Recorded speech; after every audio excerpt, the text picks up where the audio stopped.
Hello बच्चों, let's see this question and here this question से multiple choice question. आपको यहाँ पर 3 क्वेश्चन दिए हुए हैं एमसीक्यू फॉर्म में, आपको इनका सही आंसर टिक करना है।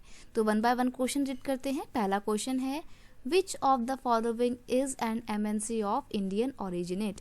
यानी कि क्वेश्चन आपसे बोल रहा है कि आपको यहाँ पर जो 4 ऑप्शन दिए हैं, 4 कंपनी के नाम दिए हैं, इन चारों में से कौन सी इंडिया की एमएनसी है या इंडियन ओरिजिन एमएनसी है। एमएनसी का फुल फॉर्म क्या होता है? तो एमएनसी का मतलब होता है मल्टीनेशनल कंपनी। ये रही एमएनसी, मतलब ऐसी कंपनी होती हैं जिनकी जो प्रोडक्शन यूनिट होती है या जो इनका काम करने का एक ऑफिस होता है, बिजनेस सेटअप होता है, वो सिर्फ किसी एक देश तक सीमित नहीं होता है, बल्कि ये दुनिया के अलग अलग देशों में जाके फॉरेन ट्रेड करती हैं और फॉरेन इन्वेस्टमेंट करती हैं। तो ऑप्शन दिए हुए हैं फोर्ड मोटर्स। सबसे पहली बात, इसको आप वैसे भी एलिमिनेट कर देंगे क्योंकि फोर्ड इंडिया की कंपनी है ही नहीं। रही बात होंडा की, तो होंडा इंडिया की कंपनी तो है लेकिन एमएनसी नहीं है। एक्सिस बैंक भी इंडिया का ही है लेकिन वो एक एमएनसी नहीं है। लेकिन टाटा मोटर्स जो है, रतन टाटा जी की जो है, ये एक मल्टीनेशनल कंपनी है क्योंकि इसकी ब्रांचेस ना सिर्फ इंडिया में बल्कि अमेरिका में भी है, यूके में भी है, हर जगह इसकी ब्रांच देखने को मिल सकती है। तो फर्स्ट क्वेश्चन का ऑप्शन सी बिल्कुल सही आंसर हो जाएगा। नेक्स्ट क्वेश्चन क्या है? नेक्स्ट क्वेश्चन है companies with setup production unit under dash do not have to pay tax for an initial period of 5 year. यानी कि जो कंपनी एक ऐसी जगह पे अपनी यूनिट एस्टैब्लिश करती हैं, वहाँ पर उनको स्टार्टिंग के 5 साल के लिए कोई भी टैक्स पे करना नहीं पड़ता है। तो वो जो स्पेसिफिक एरिया है वो यहाँ पर आपको बताना है। तो देखो ऑप्शन दिए हुए हैं SEZ सेज, IMP ना, देखो ये ऑप्शन गलत ही है क्योंकि IMP के अगर आप मेरे से फुल फॉर्म पूछने आएंगे ना तो इसका फुल फॉर्म कुछ है ही नहीं।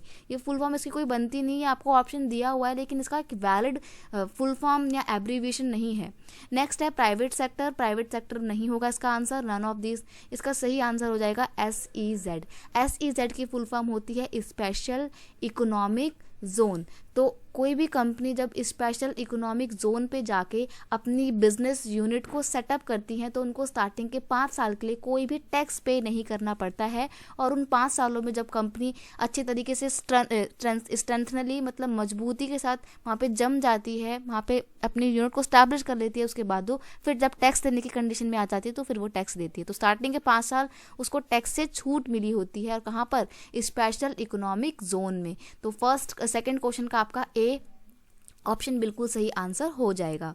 Now let's move to the third question and your third question says fair globalisation would create opportunity for dash. यानी कि फेयर ग्लोबलाइजेशन होगा तो वो किसके लिए अपॉर्चुनिटी क्रिएट करेगा? देखो सबसे पहली बात आपको समझना जरूरी है कि ग्लोबलाइजेशन क्या होता है। तो ग्लोबलाइजेशन एक इंटीग्रेशन का प्रोसेस है।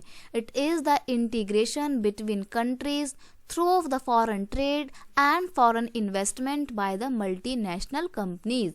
यानी कि ग्लोबलाइजेशन जो है वो दुनिया के अलग अलग देशों के बीच में एक इंटीग्रेशन का प्रोसेस है। और ये इंटीग्रेशन कौन करवाता है? मल्टीनेशनल कंपनी एमएनसी करवाती हैं अपने फॉरेन ट्रेड और फॉरेन इन्वेस्टमेंट के थ्रू। तो यहाँ पर देखते हैं कि फेयर ग्लोबलाइजेशन का फायदा किस किस को मिल सकता है, किसके लिए अपॉर्चुनिटी वो क्रिएट कर सकता है। सिर्फ बड़े प्रोड्यूसर के लिए, या फिर ओनली फॉर स्मॉल प्रोड्यूसर, या फिर ओनली फॉर एम्प्लॉयज और वर्कर्स, सिर्फ वर्कर्स के लिए और एम्प्लॉयज के लिए ही वो अपॉर्चुनिटी को क्रिएट करता है, या फिर ऑल ऑफ दीज। तो यहाँ पे आपका ऑप्शन सी बिल्कुल सही आंसर, सी तो नहीं है ये, ऑप्शन डी बिल्कुल सही आंसर हो जाएगा। मिस प्रिंटिंग है, मैं लिख देती हूँ, ये ऑप्शन डी है आपका। अब हम एक बार आपके सारे क्वेश्चन के आंसर बता देते हैं आपको। फर्स्ट का कौन सा आंसर ये सही है हमारा? फर्स्ट का सी सही है, सेकंड का ए सही है और थर्ड का डी बिल्कुल सही आपका आंसर हो जाएगा। ये हैं आपके valid answer. I hope you understand it well. Best of luck.